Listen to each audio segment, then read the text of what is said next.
3 міфи про навчання фото-відео.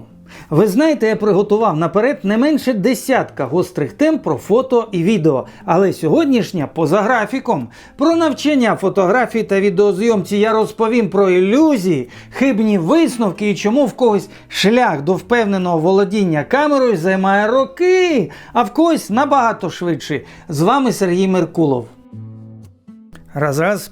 Ви знаєте, у більш дорогих, нових фотоапаратах є так звані кіношні режими, коли одразу з камери насичена кінематографічна картинка. Оскільки я допитливий, цікавий, люблю вайб і не завжди хочу користуватися готовим, то почаклував з Lumix GH3 2010 року, щоб отримати відповідне зображення з неї. Тож під час перегляду ще й придивляємося до зображення.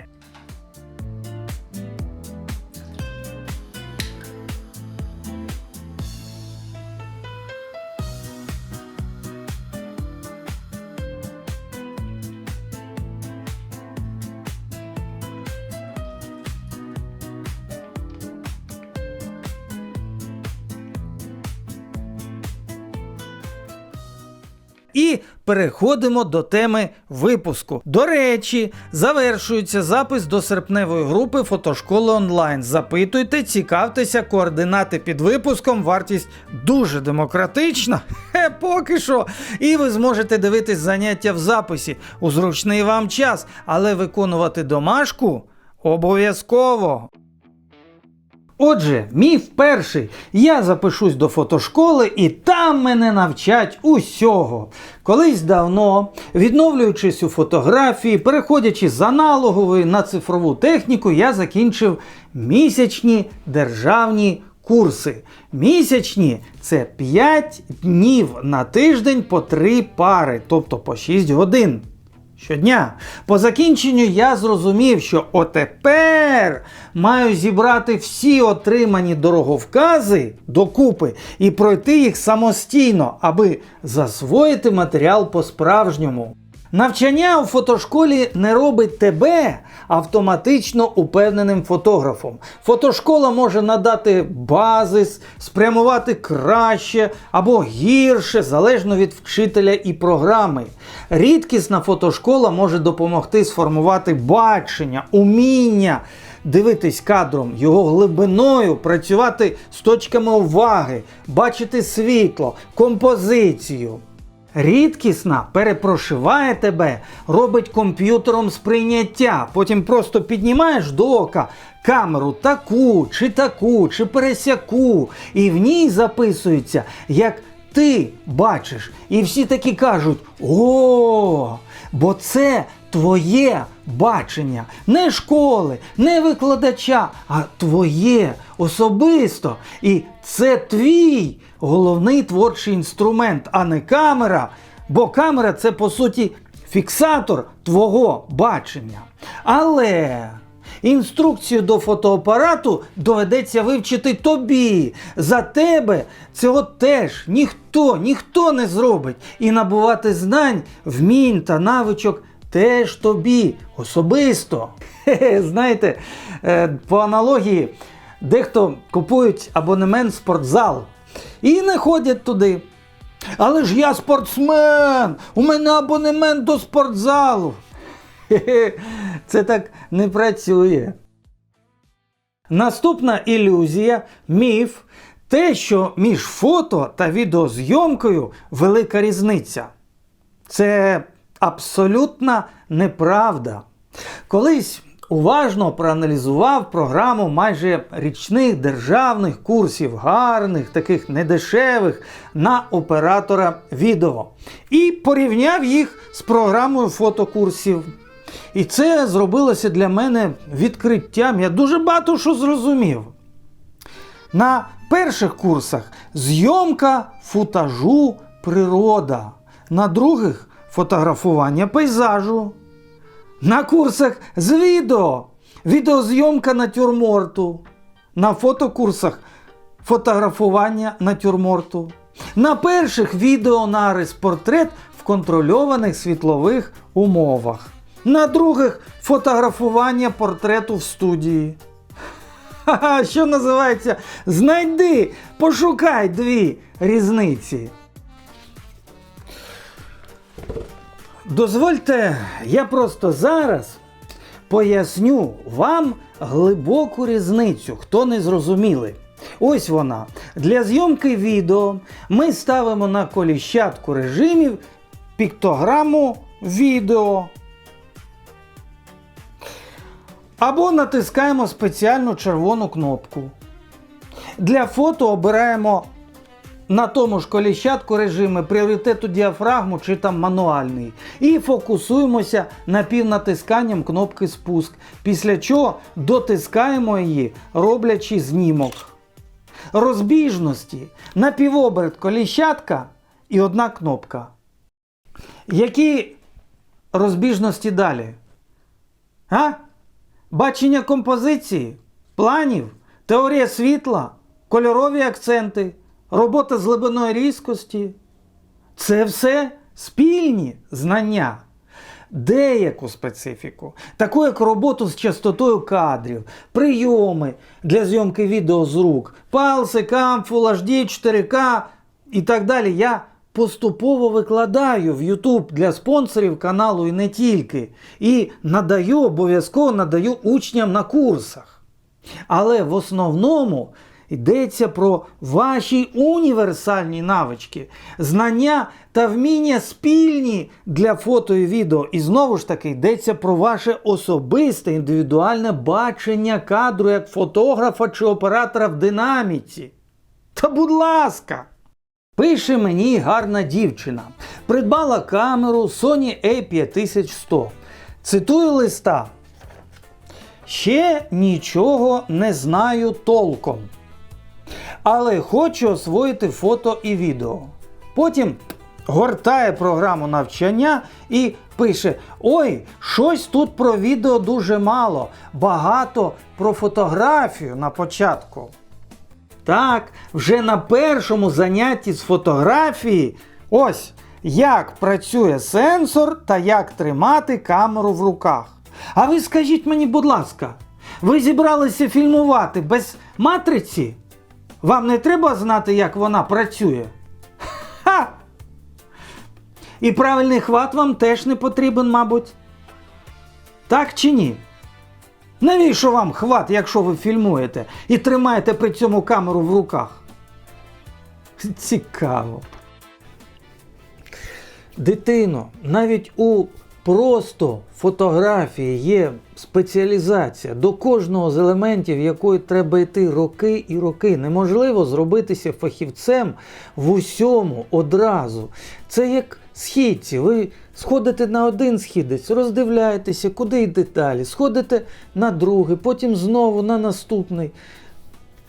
Спеціалізація – це не тільки знання. Це і вкладення у ті ж самі об'єктиви. Ви кажете, фото, відео. Давайте зупинимось на відео. І яке збираєтеся? Предметку – це будуть одні об'єктиви. Фільмувати у приміщенні – інші. Портретна фотографія чи портретна відеозйомка – ще якісь. А що зі світловими приладами? Що ви про них знаєте? Все це треба засвоювати. Це робиться не одразу. Вон, будь ласка, пан Артем, привіт вам. І інші мої колеги. От людина за рік освоїла фотокамеру, навчилася фільмувати і веде YouTube канали. І у нас з ним запеклі розмови, коли треба про щось поспілкуватися. От про те, наприклад, як правильно просувати відео. Але людина не за один місяць, не одразу опанувала все це. Він опанував фотографію, потім перейшов до зйомки відео, потім, як він казав, кілька разів передивлявся одні й ті самі відео, бо щоразу щось випускав з уваги, тому що інформаційна насиченість велика. І поступово дійшов до певного розуміння і вчиться далі. Не може, абсолютно не може такого бути, що ви на кілька тижнів заглибилися і вийшли готовим спеціалістом. Це нонсенс. Знаєте, скільки піде часу, аби просто зрозуміти, опанувати можливості і недоліки вашої камери, щоб застосовувати можливості, а недоліки оминати. Просто вивчити камеру як інструмент. Так, для своїх учнів, яких за рік зібралося, слава Богу, підготував і провів 4 заняття. Без перебільшення, унікальні, аби вони увійшли в YouTube. Перше заняття – підготовка випуску під зйомку сюжету і начитку в кадрі. Друге – начитка в кадрі та зйомка відео під монтаж. Третє – монтаж під просування. Четверте – завантаження та просування відео в YouTube. Від експлікації, бачення до зйомки і просування готового відеопродукту. Але поясніть на милість, як я можу вам пропонувати це підвищення кваліфікації, коли, як пишете, ще нічого не знаю толком, але хочу освоїти фото і відео. Ха-ха! Гаразд. Міф третій. Що фото-відеозйомка – це заняття для професіоналів. Про це я збираюся створити окремий випуск. Це буде бомба. Але поки що скажу коротко. Ви можете довго вчитися, закуповувати фахове обладнання для зйомки відео. Нарешті вийдете в YouTube і у вас не буде переглядів. І у ваших клієнтів не буде переглядів. Знаєте чому? Бо вам дуже часто нічого сказати глядачу. У вас немає внутрішньої наповненості. Внутрішньої наповненості красою пейзажів. Якщо зібралися чарувати глядача футажами, вам нічого про них сказати, у вас немає їхнього відчуття, у вас немає базиса. Немає внутрішньої наповненості про ремонти. Якщо хочете чарувати глядача передачами про ремонти. Немає бачення і відчуття кольорів, візуальних образів про кулінарію. Якщо зібралися вести смачний канал про приготування страв. Натомість жінка з підійшлим віком з глибинки може взяти простецьку, дешманську відеокамерку, який років з отакусіньким сенсором, старезну, і набирати десятки, а подекуди сотні тисяч переглядів, бо має що сказати. Наприклад, про свій город. Або про свої комплекси ранкової гімнастики, які допомагають їй підтримувати здоров'я. І вся аудиторія 50+ чи 40+ її. Камера – володіння, упевнене володіння камерою. Упевнене володіння баченням світло-тіньових градацій.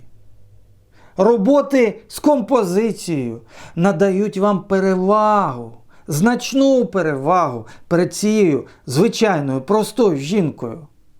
Вони, так би мовити, комерціоналізують ваші можливості, роблять їх конкурентними, ви конкурентно спроможні. Ви тепер можете, ви вмієте, але треба, щоб було щось за душею, щоб було що сказати, щоб вас перло оце. Що сказати глядачу?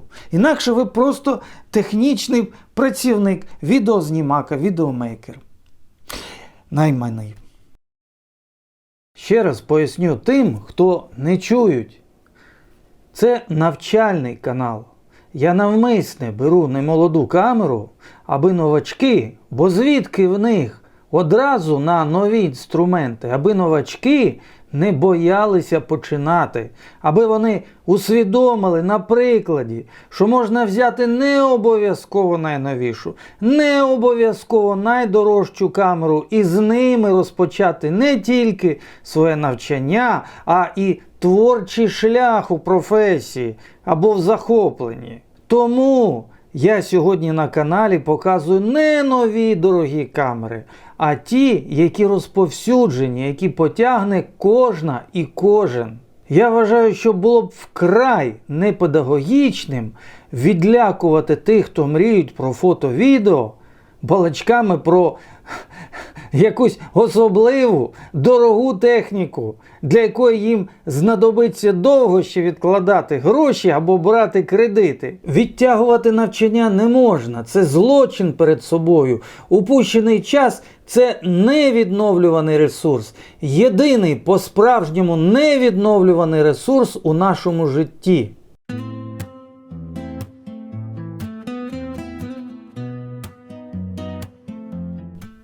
І ще, процес зйомки фото, відео, він далеко не обов'язково саме для тих, хто позиціонує себе як професіонали чи пак фахівці, що отримують гроші.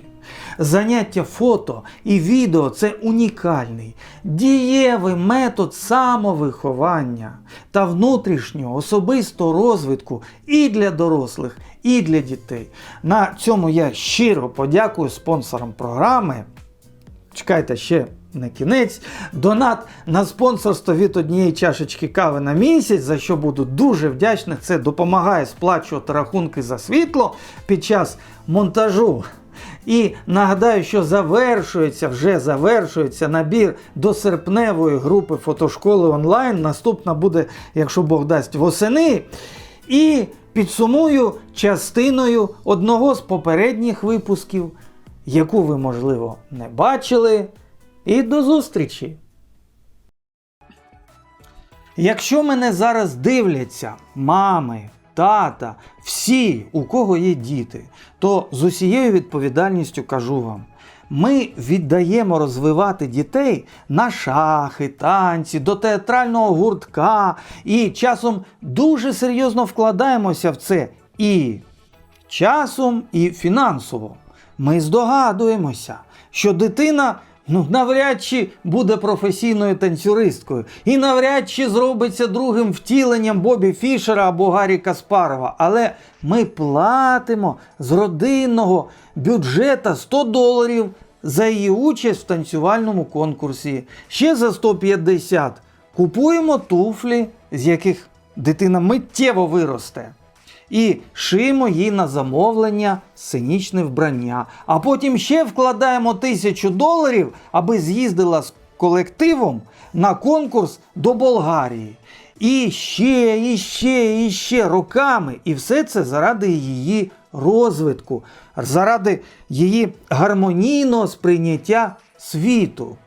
Так от послухайте мене всі, тата й мами, бабусі й дідусі, працюючи з кольорами, з ритмами, градаціями, планами у фото-відеозйомці, з колористикою дитина так само розвивається. Просто зараз, саме сьогодні, цивілізація і технічний рівень надають нам і нашим дітям таку можливість шикарну. А от як буде далі, невідомо. Може, сидітимуть, вишкрібатимуть саморобним пензликом писанки при каганці. Яка архаїка! Або плестимуть коників з соломки і бубонітимуть, що це передове мистецтво. Користуйтеся, доки є цивілізація, доки ринок і ціни надають вам і вашим рідним таку розкішну, абсолютно шикарну можливість для саморозвитку, як кіно і фотокартини, ще й у домашніх умовах, щоб один кадр – одна картина. Чи зрозуміли ви мене правильно?